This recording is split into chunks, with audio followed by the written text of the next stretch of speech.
Pemirsa Tegar TV dimanapun Anda berada, kita lanjutkan dialog spesial kita bersama Pak Yuliandra Sahrial Nurdin. Beliau adalah Senior Manager Niaga dan Manajemen Pelanggan PT PLN Unit Induk Distribusi Lampung. Pak Yuliandra, kita tahu panggilan akrabnya adalah Pak Aan. Tema kita adalah tarif penyesuaian dan produk layanan PT PLN Lampung. Di sesi pertama kita sudah mengenal lebih jauh pengalaman profil Pak Aan, termasuk tupoksi bidang niaga dan manajemen. Sesi kedua ini kita masuk ke temanya nih Pak Aan.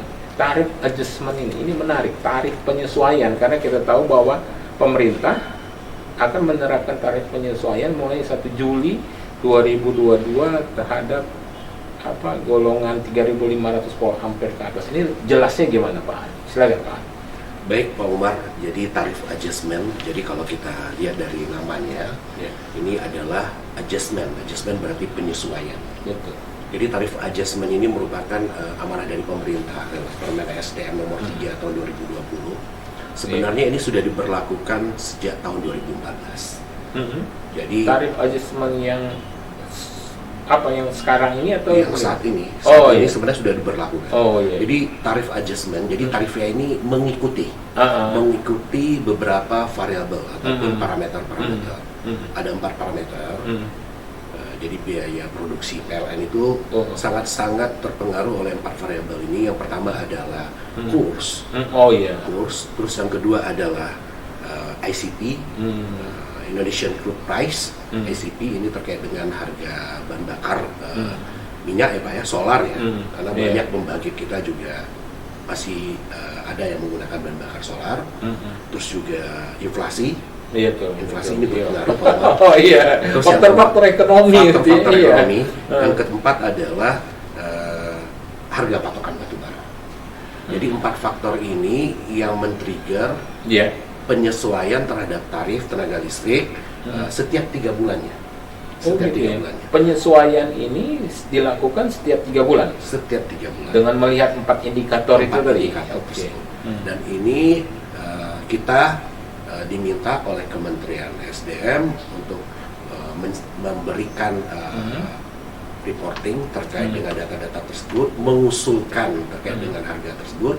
Nanti akan diputuskan oleh Menteri bagaimana tarifnya 3 bulan berikutnya.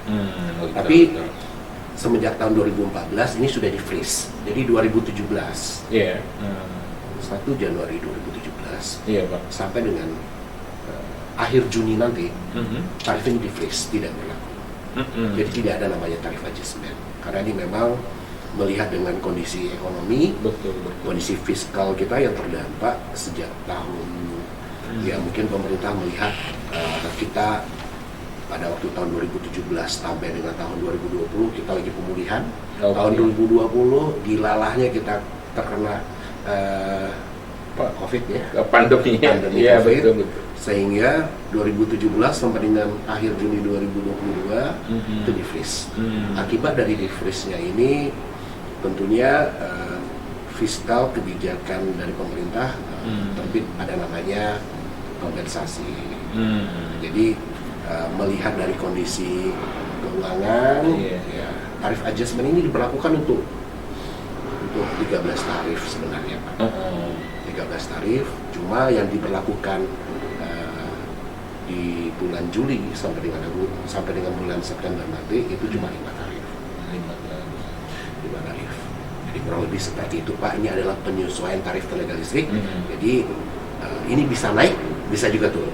Jadi periode 2014 sampai dengan 2017 itu naik turun Pak. Naik turun karena memang struktur APBN kita kan dihitung berdasarkan ICP, kurs, inflasi, dan harga batu bara. Jadi pada waktu kita menetapkan berapa tarif tersebut di awal tahun, sudah dipatok parameter asumsinya harga batu bara misalnya 65 US dollar misalnya per barel misalnya kalau untuk minyak ya. Kalau batu bara bisa saja kurang lebih 850 US dollar per ton. Tapi ternyata ini kan fluktuasi. Ini uncontrollable factor gitu Pak. Iya betul. Inilah yang perkembangan ekonomi gitu ya Pak ya, termasuk kurs tadi seperti yang Pak kurs inflasi. Jadi Jadi itulah yang men-trigger kenapa diberlakukannya tarif adjustment ini, di samping tarif adjustment ini diberlakukan tidak untuk 38 tarif, tapi hanya untuk 5 tarif. Masyarakat yang tergolong mampu. Jadi ekonomi menengah ke atas gitu ya? Ekonomi menengah ke atas. Iya. Tidak juga industri dan bisnis. Jadi memang industri dan bisnis ini sebagai penopang ekonomi kita juga tidak diberlakukan. Artinya pelanggan rumah tangga yang mampu ya, yang non subsidi ya, apalagi 3.500 volt ampere ke atas ya Pak? Ke atas Bapak. Cukup tinggi. Cukup Ya, tinggi. yang Populasinya kalau untuk di Lampung ini 1%. Yang 3.500 volt ampere ke atas itu ya? Iya, yang 3.500 ke atas ini cuma 0,7%. Ditambah nanti dengan tarif-tarif publik ya, itu kurang lebih 1% total ya. Oke. Itu kalau misalnya 1 Juli kan diberlakukan, jadi kalau prabayar pasca bayar gimana? Pembayarannya bagaimana? Dinikmati dulu atau bagaimana? Kalau berlakunya tarif adjustment ini sesuai dengan keputusan Menteri SDM, ini berlaku untuk pemakaian bulan Juli. Ada pemakaiannya sama-sama bulan Juli, cuma mekanisme pembayarannya kan berbeda Pak. Jadi di PLN ini ada layanan menggunakan tarif pasca bayar. Betul. Gunakan dulu, baru dibayar berikutnya. Jadi kalau digunakan di bulan Juli, nanti baru akan menjadi biaya di bulan Agustus. Iya, pasca bayar. Pasca bayar. Kalau bulan Juli, bagi masyarakat yang menggunakan prabayar saat ini, kalau beli di tanggal 30 Juni, itu masih menggunakan tarif yang lama. Tapi kalau sudah beli token di tanggal 1 Juli, itu sudah menggunakan tarif yang baru. Tarif adjustment ini. Sampai dengan 3 bulan. Kalau lebih tepatnya lagi Pak An, itu besarnya rupiahnya itu per kWh itu gimana Pak? Kira-kira? Rupiah per kWh sebelum tarif adjustment ini disesuaikan, itu besarnya 1.444 Pak. 1.444 rupiah per kWh. Itu yang untuk pelanggan non rumah tangga. Rumah tangga 3.500 volt ampere ke atas ya. Jadi kalau struktur tarifnya PLN sebelum tarif adjustment ini mulai dari pelanggan 1.300 sampai dengan 200.000 kVA rumah tangga itu 1.444 semua. Rata semua. Gitu ya. Jadi rata sekaligus saya ingin menyampaikan kepada pemirsa tarif PLN itu sama 1.444. Yang berbeda itu mungkin tarif 900 VA dan 450 VA. Yang terkena tarif adjustment ini adalah pelanggan yang tergolong mampu, yaitu 3.500 sampai dengan 6.000 sampai dengan 5.500 itu tarif R2. Jadi kalau di struknya terlihat itu tarif R2. Kalau dan yang kedua adalah tarif R3. R3 yaitu tarif 6.600 sampai dengan 200.000. Tarifnya dulu 1.444, sekarang naik menjadi 1.699. Jadi average kurang lebih naik 17%. Kurang lebih naik kurang lebih 250 rupiah. Dan itu tadi seperti kata Pak An katakan tadi, penyesuaian itu dilihat 3 bulan sekali gitu ya Pak? Penyesuaiannya nanti akan dievaluasi setiap 3 bulan sekali. PLN nanti akan mereport kepada Kementerian SDM, kepada pemerintah tepatnya di periode sebelum berakhir tarif adjustment ini dengan menyampaikan tarif-tarif tersebut, 4 indikator tersebut. Pemerintah pun juga akan mengambil rujukan ya dari instansi-instansi terkait dengan ICP, kurs inflasi dan harga batubara. Nanti di bulan Oktober nanti akan ada penyesuaian kembali, apakah tetap, apakah naik atau bisa saja turun. Ya kita berdoa semoga ini tidak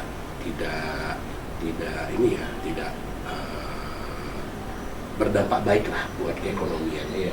Berdampak baik pada masyarakat juga. Baik ke masyarakat juga. Baik. Iya, ini seperti tadi kata Pak An katakan tadi, jadi mulai dari 2004 sampai 2014 Bapak. 2014 sampai 2021 itu tidak diterapkan adjustment? 2022 Juni, Ah, 30. oh. Ini kita masih di freeze ini saat Oh, ini. Tarif di freeze adjustment itu. itu tidak diberlakukan. Jadi apalagi pandemi itu tadi ya, Iya, Pak. Pak Ani. Pada waktu pandemi itu tahun 2020 sempat ada penurunan, Pak.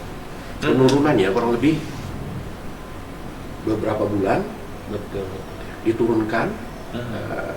Ini salah satu bukti pemerintah untuk bisa meringankan beban dari masyarakat. Iya. Itu diturunkan tarif rumah tangganya dari 1.444 itu turun jadi 1.400-an lah. Sempat masyarakat merasakan penurunan beban di sana. Iya, pemerintah khususnya melalui PLN gitu. Ya, Pak. Ya, ini kurang lebih seperti itu, Pak. Kami menjalankan amanat dari regulator terutama pemerintah kan, Pak. Iya, Pak An, ini menarik ini soal tarif adjustment seperti yang kata Pak An. Karena itu bidang Pak An juga ya, bagian bidang niaga dan pelayanan pelanggan itu ya, Pak. Manajemen pelanggan istilahnya. Ya, manajemen pelanggan, manage pelanggan, karena memang